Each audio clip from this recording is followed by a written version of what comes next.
ठीक है, बट उतना इफेक्टिव नहीं होता, बट ठीक है, एक व्यक्ति दो व्यक्ति के लिए दाल पकाने के लिए सही है वो। ऐसा नहीं है कि पूरे मोहल्ले का दाल बनाना है तो सोलर कुकर में डाल के रख दो, तो ऐसा नहीं हो सकता वो। ठीक है, लगता है कि ये चीज़ें ईजी है, आ रही बात समझ में, कि रिफ्लेक्टेड रेज और इसकी डेफिनेशन क्यों मतलब वो करनी है। ठीक है, बट ये बहुत इंपॉर्टेंट है क्योंकि हर बार एक से दो डेफिनेशन पूछे जाते हैं, और जब आते हैं तो हम शायद नहीं लिख पाते।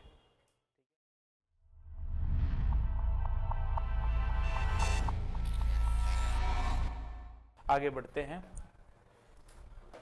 रिफ्लेक्शन ऑफ लाइट की रिफ्लेक्शन। तो सीधा सा डेफिनेशन है कि bouncing back of a light in a same medium, ठीक है, when a strike on a opaque object और नॉन ट्रांसपेरेंट सरफेस। तो लिखिए फॉर एग्जांपल, देखिए यहाँ पे कि लाइट रेज यहाँ पे इसकी इस सरफेस को मैंने पॉलिश कर दिया, ठीक है ना,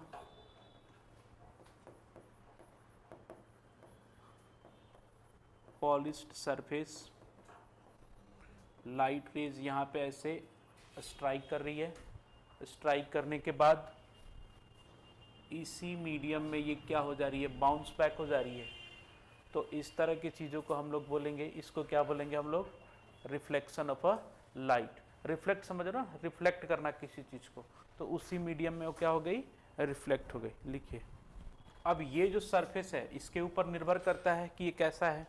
ठीक है, कुछ लाइट को ये एब्जॉर्ब भी कर सकता है, तो लाइट की इंटेंसिटी थोड़ी सी घट जाती है। ठीक है ना, अब आगे बढ़ते हैं कि कितने तरह के टाइप्स ऑफ रिफ्लेक्शन क्या होते हैं। तो एक तो होता है रेगुलर रिफ्लेक्शन, एक होता है डिफ्यूज्ड रिफ्लेक्शन। ठीक है ना जी, एक होता है रेगुलर रिफ्लेक्शन। तो टाइप्स ऑफ रिफ्लेक्शन, ठीक है, तो उसमें दो तरह के हो जाते हैं, एक तो रेगुलर, डिफ्यूज्ड। रेगुलर का मतलब है कि जो सरफेस है इवन सरफेस होगा, मतलब कि उबड़ खाबड़ नहीं होगा, ऐसे जाएगी लाइट रेज।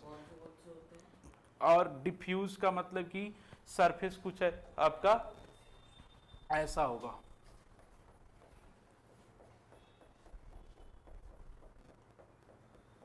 यहाँ पे लाइट पड़ी, ऐसे चली गई, ऐसे चली गई, ऐसे चली गई। ठीक है ना, तो ये हो गया। ठीक है, आगे बढ़ते हैं, लॉ ऑफ रिफ्लेक्शन। उसमें पहला नियम है कि इंसिडेंट रेज, ठीक है, reflected raise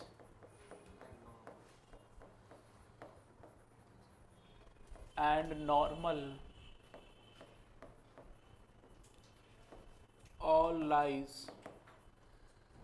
in same plane।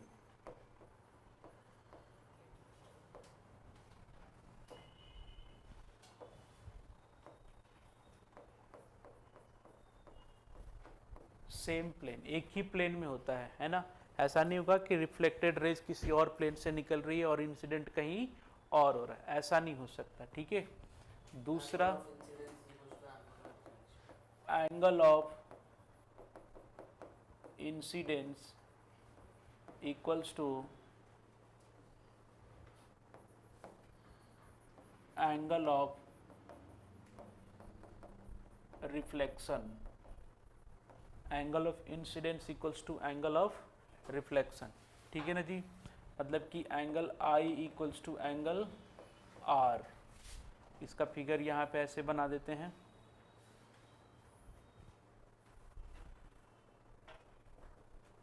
ठीक है, इस चीज़ को बोला जाता है इंसिडेंट रेज,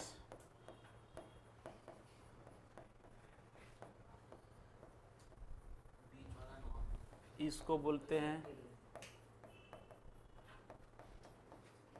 रिफ्लेक्टेड रेज, इस लाइन को बोलते हैं नॉर्मल। ये सरफेस आपका पॉलिश्ड रहेगा, तो इस तरफ के सरफेस को रिफ्लेक्टिंग सरफेस भी बोला जाएगा। क्या बोला जाएगा? Reflecting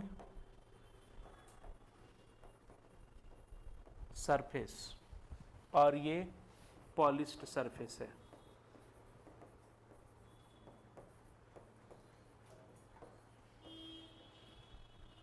reflecting surface and polished surface. ठीक है। अब क्या लगता है कि लॉ ऑफ रिफ्लेक्शन दोनों टाइप के रिफ्लेक्शन के लिए वैलिड है या किसी एक टाइप के लिए? क्या रेगुलर में सिर्फ वैलिड है या डिफ्यूज रिफ्लेक्शन में भी वैलिड है? नहीं, दोनों में वैलिड है। रेगुलर में भी वैलिड है और डिफ्यूज में भी वैलिड है। आ रही बात समझ में? देखो जी, जैसे मान के चलो ये है, तो जब यहाँ पे ये लाइट रेज ऐसे स्ट्राइक करेगी ना, तो यहाँ पे ऐसे इसका हम प्लेन बनाएंगे, ठीक है, और फिर ये ऐसे जाएगी, तो इसका नॉर्मल कैसे हो जाएगा? ऐसे हो जाएगा। अगर मान के चलो कि ये लाइट रेज ऐसे आती है, तो इसका नॉर्मल कैसे बनेगा? ऐसे बनेगा। और अगर ये लाइट रेज ऐसे आकर के ऐसे जाती है, तो इसका नॉर्मल बिल्कुल ऐसे बनेगा। ठीक है, तो नॉर्मल अलग अलग बनेंगे, लेकिन लॉ ऑफ रिफ्लेक्शन तो दोनों केस में क्या है? वैलिड है। ठीक है, तो हम जरा इंसिडेंट रेज की डेफिनेशन लिख लेते हैं। Light rays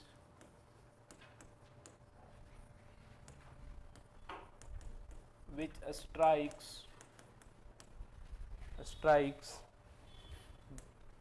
on a surface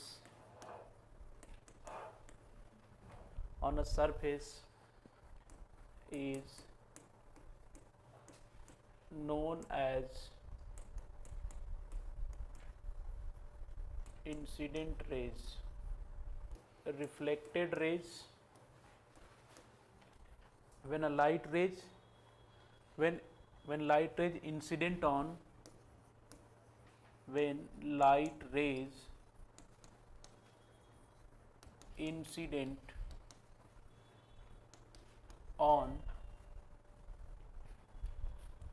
non-transparent surface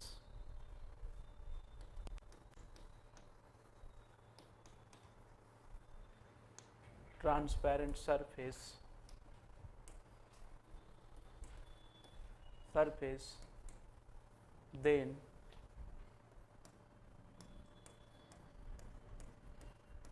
bounced light rays known as reflected rays.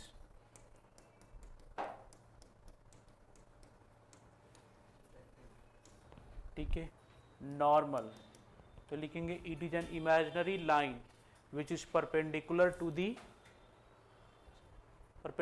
The reflecting surface, है ना। Angle of incidence, angle formed between किसके बीच में? Incident rays and normal.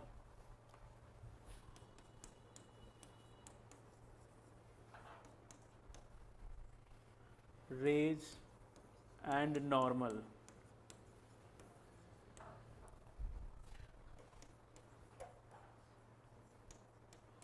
denoted by angle I. Angle of reflection, angle formed between reflected rays and normal, denoted by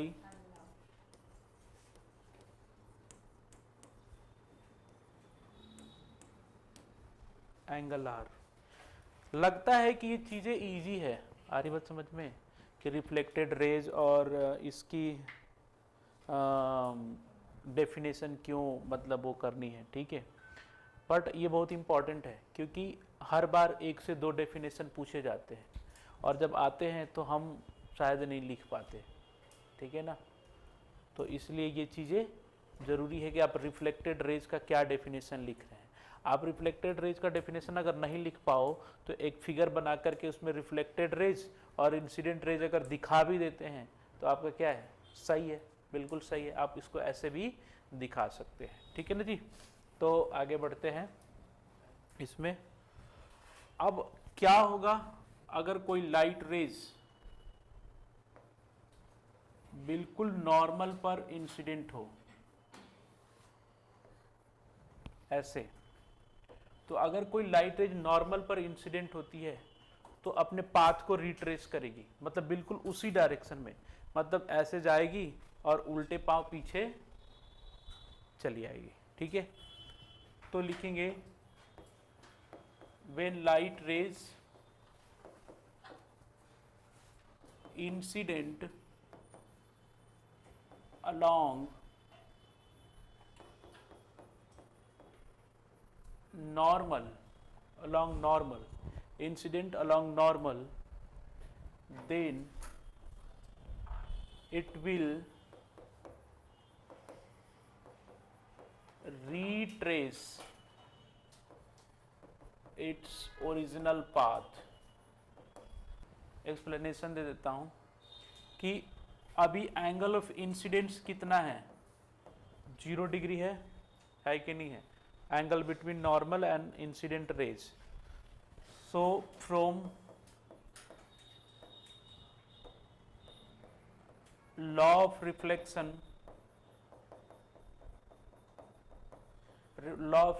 के अनुसार angle of reflection also must be 0 degree.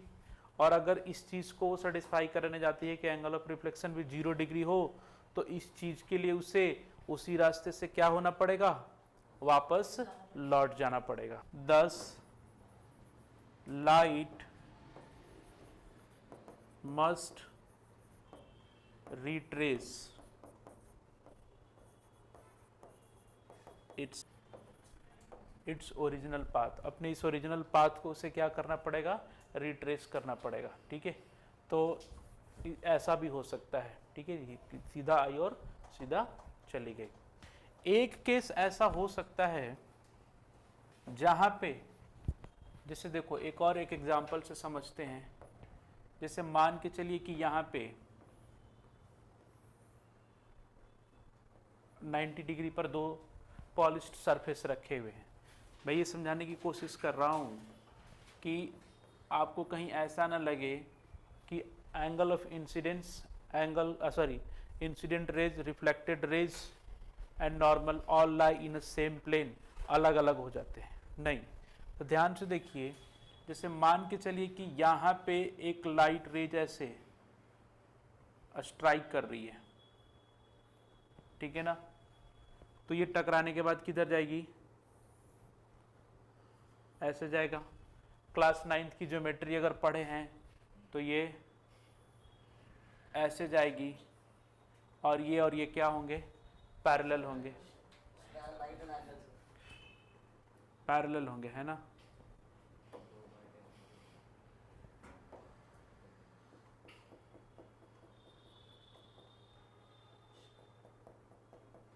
ठीक है ना। तो अब ये मत बोल देना कि सर इंसिडेंट रेज तो ए बी प्लेन में है और रिफ्लेक्टेड रेज जो है बी सी प्लेन में है, नहीं, वो गलत बात है। देखो जी, अगर मैं मिरर ए बी को कंसीडर करता हूं, ए बी मिरर को कंसीडर करता हूं, तो इसके लिए L1 L2 और L3, L1 और L2 इंसिडेंट रेज और रिफ्लेक्टेड रेज मानी जाएंगी और ये नॉर्मल माना जाएगा, है ना। N1 N2, ठीक है, माना जाएगा। तो देखो ध्यान से, incident rays, reflected rays and normal lie in a plane A B, तो लॉ ऑफ रिफ्लेक्शन का पहला नियम सही हो गया। अच्छा, अगर इस मिरर पे हम जाते हैं तो incident rays, reflected rays and normal N2 lie in a same plane BC, तो कहने का मतलब अभी भी लॉ ऑफ रिफ्लेक्शन इसमें भी क्या है, वो वैलिड है। तो कभी भी ऐसा नहीं होगा कि इंसिडेंट और रिफ्लेक्टेड रेज दो अलग अलग सरफेस पर लाई करेंगी, वो एक ही प्लेन में हमेशा लाई करेंगे, ठीक है। चाहे डिफ्यूज रिफ्लेक्शन हो चाहे रेगुलर रिफ्लेक्शन हो, ठीक है ना, चाहे डिफ्यूज हो चाहे रेगुलर हो, angle of incidence equals to angle of reflection हमेशा होगा, ठीक है। तीसरी बात कि जब नॉर्मल के अलोंग लाइट रेज इंसिडेंट होगी तो वो क्या होगा कि उसी पाथ में क्या हो जाएगा, वो अपने पाथ को रिट्रेस करेगी। आगे बात समझ में। हाँ, अब मिरर की तरफ बढ़ेंगे। तो दो तरह के मिरर हमें पढ़ने हैं, मेनली फोकस दूसरा वाला ही रहेगा। पहला है प्लेन मिरर और दूसरा है हमारा स्फेरिकल मिरर, ठीक है। जो घरों में यूज होता है वो कौन सा मिरर होता है? प्लेन मिरर होता है। स्फेरिकल मिरर का यूज गाड़ियों की हेडलाइट्स में होती है, ठीक है ना, सैलून में होता है, साइड मिरर में होता है, ठीक है, सोलर कुकर में होता है, ठीक है। हाँ, सोलर कुकर में होता है। सोलर कुकर होता है कि उसको उसमें दाल रख दो, धूप में रख दो, अपने आप दाल पक जाएगा, ना गैस की ज़रूरत है ना किसी चीज़ की ज़रूरत है, ठीक है। बट उतना इफेक्टिव नहीं होता, बट ठीक है, एक व्यक्ति दो व्यक्ति के लिए दाल पकाने के लिए सही है वो। ऐसा नहीं है कि पूरे मोहल्ले का दाल बनाना है तो सोलर कुकर में डाल के रख दो, ऐसा नहीं हो सकता वो, ठीक है। थोड़ा सा हेल्प करता है, लेस एनर्जी कंज्यूम करता है सोलर कुकर, ठीक है। तो प्लेन मिरर, ठीक है। तो प्लेन मिरर तो सीधा सीधा बच्चों ये होता है कि ऐसे होता है, उसका एक जो साइड होता है उसको हम लोग क्या कर देते हैं, पॉलिश कर देते हैं, एक साइड को हम पॉलिश कर देते हैं। अब स्फेरिकल मिरर देखिए, तो ये स्फीयर हो गया, ठीक है ना। अब स्फीयर को क्या करना है आपको कि अगर आपने इसको यहां से कट कर लेना है, ठीक है, यहां से आपको क्या कर लेना है, कट कर लेना है। और अगर आपने इसका ये वाला पोर्शन क्या कर दिया, पॉलिश कर दिया, तो आपको कैसा मिरर मिला, ऐसा मिरर मिला। और अगर आपने स्फीयर ऐसा है, ठीक है, और इसका ये वाला हिस्सा आपने यहां से कट करके ये वाला हिस्सा आपने क्या कर दिया, पॉलिश कर दिया, तो ये कुछ ऐसा मिल गया, ठीक है ना। तो इसको हम लोग बोलेंगे कॉनकेव मिरर,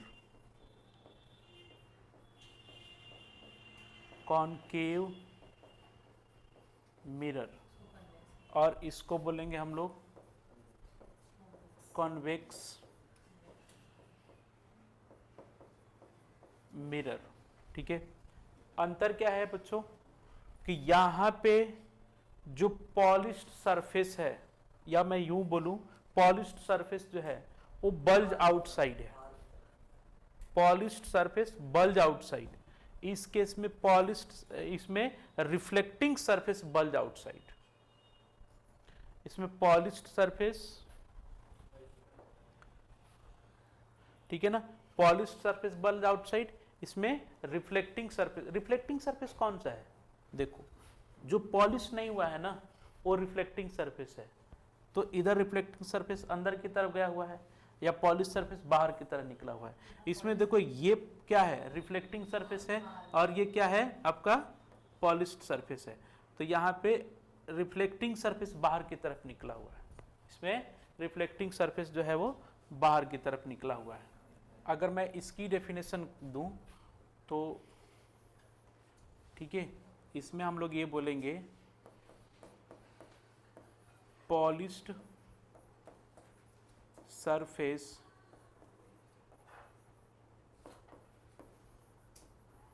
बल्ज आउटसाइड, ठीक है। इसमें रिफ्लेक्टिंग सरफेस बल्ज आउटसाइड। अब एक चीज बताओ, अगर ये दोनों स्फीयर हैं, ठीक है, तो बच्चों मैं बोलता हूं कि इसका एक रेडियस सेंटर होगा कि नहीं होगा? होगा ना। और अगर सेंटर होगा तो इसका भी सेंटर होगा, यहां पे होगा ना सेंटर इसका। तो ये वाला जो डायमीटर है, ये वाला जो डायमीटर है और ये वाला जो डायमीटर है, उसको हम यहां पे अगर मेंशन करें और यहां पे भी मेंशन करें, आई बात समझ में? क्लियर बात? तो देखिए ये कोई एक पॉइंट होगा जो बिल्कुल मिरर का बीच मिड पॉइंट हो जाएगा, समवेयर यहाँ पे इसका सेंटर हो जाएगा, तो बीच में एक पॉइंट मार्क कर लेंगे, उसको कुछ और नाम देंगे, ठीक है। तो कहने का मतलब कि इसमें इस मिरर के साथ बहुत ऐसे एक लाइन ड्रॉ होगी, ठीक है। फिलहाल के लिए आपको आज को ये समझना है कि ये तो प्लेन मिरर है, इसका बिल्कुल प्लेन है। Focal length, centre of curvature, radius of curvature वो कल हम सीखेंगे, ठीक है। कल भी साइंस की क्लास रहेगी, मैथ्स की क्लास फ्राइडे को होगी, क्योंकि MWF में मैथ्स रहा करेगा और TTS में साइंस रहा करेगा। क्लियर बात? तो आज यहीं तक नोट डाउन कीजिए आप लोग, बाकी नेक्स्ट क्लास में हम इसको कंटिन्यू करेंगे, ठीक है। आपको ये समझ में आ गया कि कॉनकेव मिरर कैसे होगा और कॉन्वेक्स मिरर कैसे होगा? सबको समझ में आ गया जी। एक ये सरफेस है, सॉरी स्फीयर है, अगर बाहर की तरफ पेंट कर देते हो तो उसको हम लोग बोलेंगे कॉनकेव, और अंदर की तरफ अगर पेंट कर देते हो तो उसको क्या बोलेंगे हम लोग? कॉन्वेक्स बोलेंगे, ठीक है। और प्लेन मिरर तो प्लेन मिरर है, ठीक है।